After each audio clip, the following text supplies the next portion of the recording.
अस्सलाम वालेकुम dear students, Asma Fatima is here. Chapter 1 हमने स्टार्ट किया था बायोडाइवर्सिटी एंड क्लासिफिकेशन, जिसमें हमने डोमेन्स डिस्कस किए, फाइलम डिस्कस किए, क्लासेस डिस्कस किए और फाइनली हमारे पास जो एक सेक्शन है वायरसेस का, ये हम डिस्कस करेंगे। डियर स्टूडेंट्स, कल हमने डिस्कस किया था वायरसेस के बारे में। तो वायरसेस के बारे में हमने क्या डिस्कस किया कि जो वायरसेस हैं ये बेसिकली ए सेलुलर है। ए सेलुलर का क्या मतलब है? ये नॉन लिविंग ऑर्गेनिजम्स हैं और इनको हमने डिफरेंट वेज में देखा कि वायरसेस जो हैं इनका स्ट्रक्चर क्या है। जो हमने कल पॉइंट्स डिस्कस किए उनमें हमने इनका स्ट्रक्चर डिस्कस किया, उसके साथ ही हमने उनके होस्ट डिस्कस किए कि किस तरह से ये सर्वाइव करते हैं और किस तरह से ये नॉन लिविंग ऑर्गेनिजम्स कंसिडर किए जाते हैं। डियर स्टूडेंट्स, आज हम इनकी क्लासिफिकेशन डिस्कस करेंगे। क्लासिफिकेशन के बारे में अगर मैं आपको बताऊं तो इनकी classification on the basis of morphology भी है, on the basis of host भी है।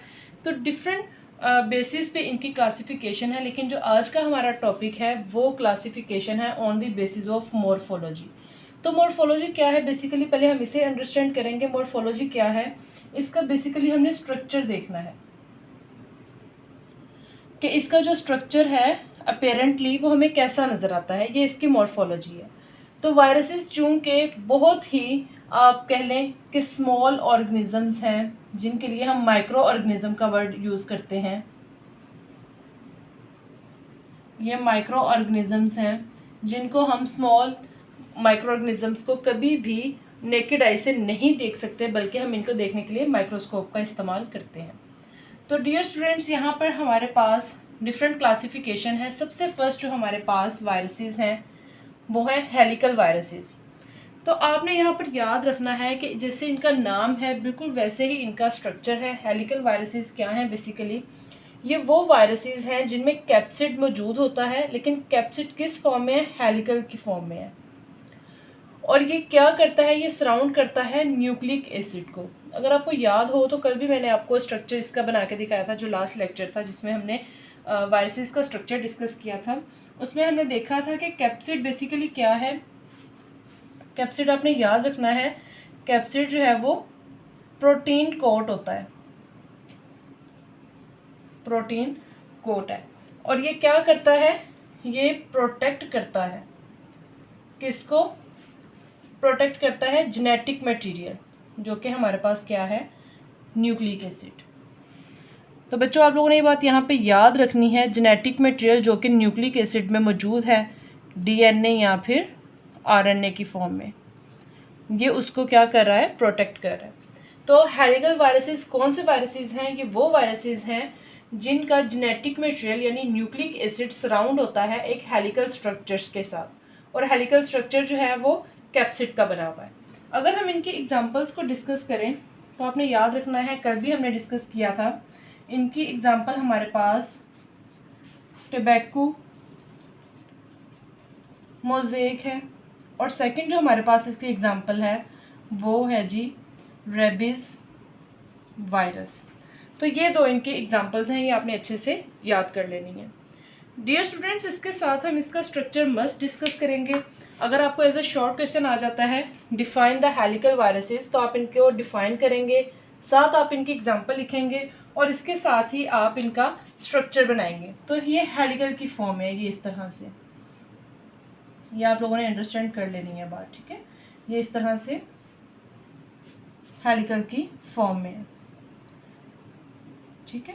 और ये इसका यहाँ पे हमारे पास जेनेटिक मटेरियल मौजूद है। तो ये एक सिलेंडर की तरह हेलिकल स्ट्रक्चर है, ठीक है, जो कि हेलिकल वायरसेस हैं, और ये इसका जो कैप्सिड है ये हेलिकल का फॉर्म में बना हुआ है, और ये जेनेटिक मटेरियल को क्या कर रहा है? प्रोटेक्ट कर रहा है।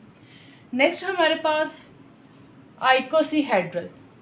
थोड़ा सा इसको प्रोनाउंस आपने आसानी से करना है, साइबल्स बना लेंगे, आइकोसीहेड्रल। तो आइकोसीहेड्रल वायरसेस हमारे पास कौन से हैं? ये वो वायरसेस हैं जिनका कैप्सिड सिमेट्रिकल आइकोसीहेड्रल शेप का होता है। कैप्सिड, फिर वही बात जो हमने पहले भी डिस्कस की थी कि ये एक्चुअल में क्या है? कैप्सिड ये प्रोटीन शेल है जो कि प्रोटेक्शन के लिए होता है। और अगर हम इनके एग्जांपल्स को डिस्कस करें तो इनके एग्जांपल्स हमारे पास क्या हैं?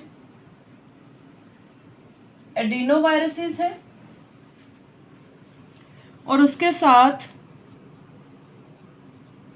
हर्पीज वायरसेस हैं। डियर स्टूडेंट्स, आपने याद रखना है जो एडिनो वायरसेस हैं ये कफ कोज करते हैं, पेन, फीवर, इस तरह के डिसऑर्डर्स शो करते हैं। और जो हर्पीज़ है ये आपके जो अपर लिप्स हैं वहाँ पर फ्लूइड फील्ड वेजिकल्स बनाते हैं। फ्लूइड फील्ड वेजिकल्स पिंपल की तरह होते हैं। और अगर हम इनका स्ट्रक्चर डिस्कस करें आइकोसाहेड्रल का, तो ये इस तरह से है हमारे पास, ये हमारे पास स्ट्रक्चर है इसका। कोई भी अगर आपको शॉर्ट क्वेश्चन आ जाता है आइकोसाहेड्रल का, हेलिकल का या किसी और का भी, तो आपने 3 कंपोनेंट्स इनमें लिखने हैं। एक आपने इनको डिफाइन करना है, सेकंड आपने इनकी एग्जांपल लिखनी है और थर्ड आपने इनका स्ट्रक्चर ड्रा करना है। ये 3 कंपोनेंट्स आपने शॉर्ट क्वेश्चन में लिखने हैं, फिर ही आपको 2 नंबर जो हैं वो मिलेंगे। नेक्स्ट हमारे पास थर्ड वन है कॉम्प्लेक्स। तो कॉम्प्लेक्स हमारे पास जो वायरसेस हैं, कॉम्प्लेक्स वायरसेस हैं बेसिकली ये। आपने यहाँ पर ये बात याद रखनी है कि जो हमने पिछले 2 वायरसेस पढ़े हैं जिनमें हमारे पास हेलिकल और आइकोसाहेड्रल था, इन दोनों का कॉम्बिनेशन कॉम्प्लेक्स वायरसेस बनाता है। Complex viruses have complex structure, complex यानी इनका पेचीदा स्ट्रक्चर है। और इसका कॉम्बिनेशन किसका है? कॉम्बिनेशन का मतलब ये कंबाइन हुआ है, और ये कंबाइन किससे हुआ है? 2 स्ट्रक्चर से कंबाइन हुआ है, एक आइकोसाहेड्रल और एक हेलिकल स्ट्रक्चर से। तो ये बात आपने याद रखनी है कि समटाइम्स इनमें, इन स्ट्रक्चर्स में एडिशनल स्ट्रक्चर होता है जिनको हम टेल्स कहते हैं। यहाँ पर हम आइकोसाहेड्रल के साथ और हेलिकल स्ट्रक्चर के कॉम्प्लेक्स फॉर्म बनाएंगे, और इसकी कॉम्प्लेक्स फॉर्म हमारे पास किस तरह से, ये आपने याद रखनी है। कल भी जो लास्ट लेक्चर था हमारा, हमने उसमें डिस्कस किया था। ये हमारे पास कैप्सिड है जो कि प्रोटीन का बना हुआ है, इसमें हमारे पास ये जेनेटिक मटेरियल है, ठीक है। देन हमारे पास ये नेक आ गई इसकी, और यहाँ पर इसकी ये एंड प्लेट है, और यहाँ पे ये टेल फाइबर्स इसके लगे हुए हैं। तो अभी जैसे हमने डिस्कस किया कि इनमें टेल फाइबर्स या टेल्स मौजूद होती हैं, और ये 6 टेल फाइबर्स हैं यहाँ पर। तो ये हमारे पास कॉम्प्लेक्स वायरसेस का स्ट्रक्चर आ गया।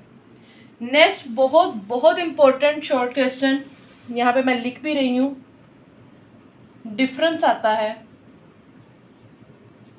Between enveloped and non enveloped. तो ये क्वेश्चन है आपके पास, difference between enveloped and non enveloped viruses. तो आपने याद रखना है डियर स्टूडेंट्स, जो इन्वेलप्ड वायरसेस होते हैं, इन्वेलप्ड का मतलब क्या है कि इनमें आउटर लेयर मौजूद है, इनमें आउटर लेयर मौजूद है। तो इनमें आउटर लेयर किसकी मौजूद है? लिपिड की, लिपिड की लेयर इनमें मौजूद है। ख़ुद तो ये नॉन लिविंग की तरह कंसीडर किए जाते हैं। तो जब ये होस्ट में रहते हैं, होस्ट में रह के वहाँ बायोसिंथेटिक मशीनरी उनकी यूज़ करके रेप्लिकेट करते हैं, तो वहीं से होस्ट से ये क्या करते हैं, एक इन्वेलप ड्राइव करते हैं जो कि लिपिड लेयर का बना होता है, और ये सराउंडेड होता है कैप्सिड से। डियर स्टूडेंट्स, इनकी एग्जांपल हमारे पास क्या है? इन्फ्लुएंज़ा। इन्फ्लुएंज़ा से आप सब फेमिलियर हैं। इन्फ्लुएंज़ा जो है ये फ्लू कॉज करता है, फीवर कॉज करता है, और इसके साथ HIV जो ह्यूमन इम्यून डिफिशिएंसी वायरस है, ये क्या डिजीज़ कॉज करता है? ये एड्स कॉज करता है। यहाँ पे इसका स्ट्रक्चर भी बनाया है, ये आपको यहाँ पे मैं ग्रीन मार्कर से हाईलाइट करके बता रही हूँ। ये हमारे पास जेनेटिक मटेरियल, और ये कैप्सिड है हमारे पास, ये अंदर इसका जेनेटिक मटेरियल है, और ये देखें सराउंड किया हुआ है इसको एक इन्वेलप ने, और ये इन्वेलप किसका बना हुआ है? ये इन्वेलप लिपिड का बना हुआ है। लास्ट वन हमारे पास नॉन इन्वेलप्ड है। नॉन का मतलब ये है नो, तो इसमें इन्वेलप मौजूद नहीं है। डेफिनेटली नॉन इन्वेलप्ड है, इसमें इन्वेलप मौजूद नहीं है। ये नेकेड वायरसेस हैं, without any outer membrane, without any outer lipid layer, और इनमें lack an outer lipid envelope है। कॉन्सिस्ट किस पे है? ये कैप्सिड पे, और कैप्सिड किस में इनक्लोज होता है? न्यूक्लिक एसिड में, और न्यूक्लिक एसिड में जेनेटिक मटेरियल है, वो DNA या फिर RNA की फॉर्म में मौजूद है। तो ये यहाँ पे मैंने इसका स्ट्रक्चर ड्रा किया है। इसके सराउंडिंग में यहाँ पे कोई भी न्यूक्लियर इन्वेलप लिपिड की फॉर्म में मौजूद नहीं है। और इनके अगर हम एग्जांपल्स को डिस्कस करें तो हमारे पास इनके एग्जांपल्स है जी पोलियो वायरसेस, और इसके साथ एग्जांपल है एडिनो वायरसेस। सेम फिर वही पोलियो जो है ये पोलियो कोज करता है, और जो एडिनो वायरसेस है ये फीवर कफ ये कोज करेगा। तो डियर स्टूडेंट्स, ये हमारे पास क्लासिफिकेशन थी वायरसेस की on the basis of morphology. हमने इनके 5 जो हैं वो स्ट्रक्चर्स देखे हैं कि किस किस तरह से वायरसेस जो हैं वो पाए जाते हैं। सबसे पहला हेलिकल था, फिर आइकोसीहेड्रल, देन कॉम्प्लेक्स है, फिर इन्वेलप्ड और नॉन इन्वेलप्ड है। बहुत इंपॉर्टेंट, ये एज ए शॉर्ट क्वेश्चन भी आ सकते हैं, आपको लॉन्ग क्वेश्चन भी आ सकते हैं। फिर वही 3 बातें आपको बताती चलूँ कि आपने इनकी डेफिनेशन, एग्जाम्पल और साथ में स्ट्रक्चर जो है वो ज़रूर ड्रा करना है। उम्मीद करती हूँ आपको आज का लेक्चर अच्छे से समझ आ गया होगा। वीडियो को लाइक कीजिएगा, चैनल को सब्सक्राइब कीजिएगा, अपना ख्याल रखिएगा, स्टे कनेक्टेड। अल्लाह हाफिज़।